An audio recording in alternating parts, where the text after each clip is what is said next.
Shalom, everybody, and welcome to Regah Be'ivrit.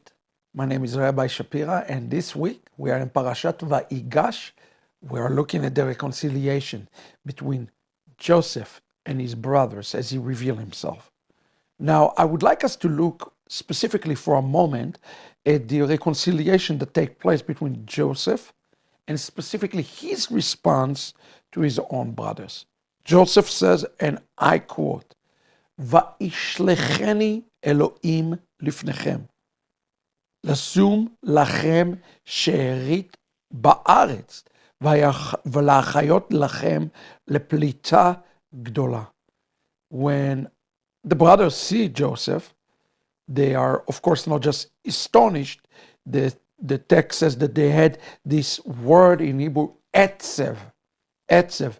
This word etzev appeared the first time in the text back in Genesis when God saw the destruction or the Hamas that appeared upon the land. God had etzev, meaning deep sorrow, deep sadness. They had a genuine, deep heartache. That's the best way to describe it. But the response of Jacob is interesting here in verse 7. So first of all, he uses this word. Let's break down this verse. He uses this word, Vayish lecheni Elohim lifnechem. This word, shlicheni, comes from the Hebrew word shaliach. The word shaliach means to be sent as an emissary. One of the things that Joseph understands is that he was sent into Egypt, into the Goim, as an emissary. He's been rejected and has been despised by his own brothers as an emissary to the Goim. I wonder what picture that revealed to us.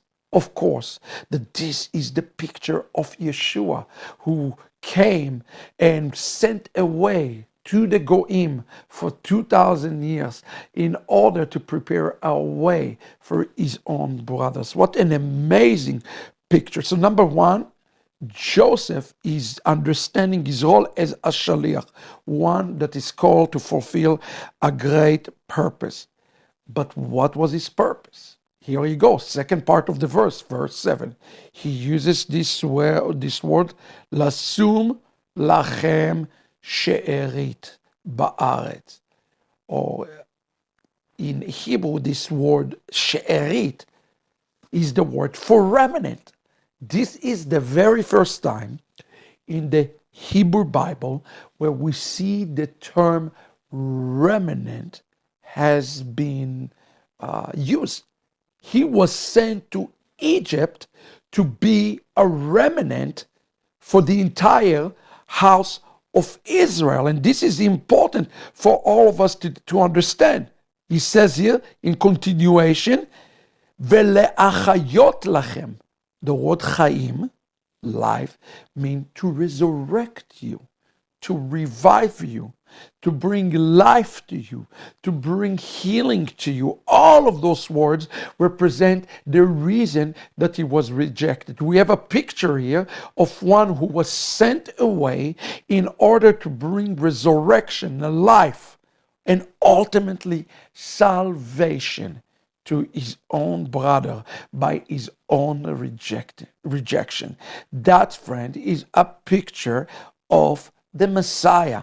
And here he says, leplita gdola, to become the supernatural remnant. This is a picture, friends, of the Messiah. And later on in the story, in the end of chapter 45, in verse 22, we are seeing a very interesting continuation. As he revealed himself, he says, "Lekulam natan leish chalifot smalot." It's the interesting thing that it's used the word chalifa and he used the word simla.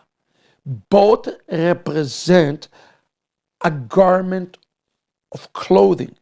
What is the difference between Khalifa and Simla.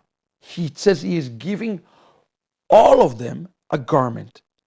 The Khalifa you are wearing on the inside, and the Simla you're wearing on the outside.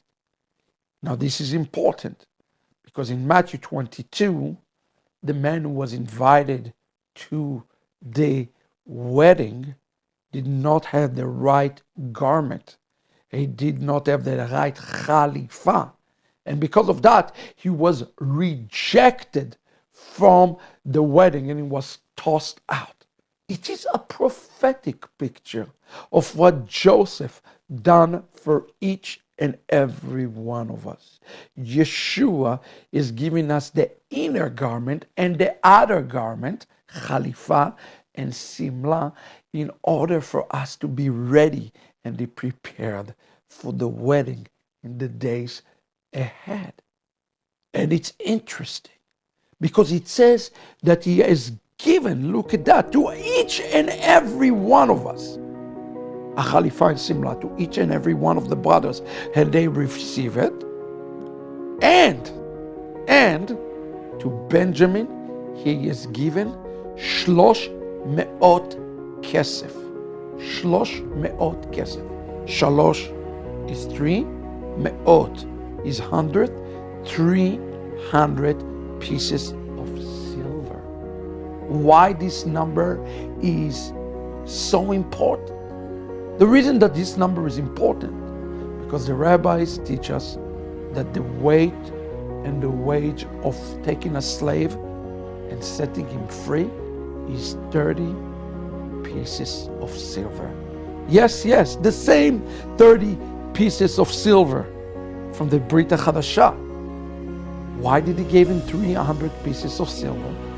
300 divided by the 10 brothers who committed the sins is 30.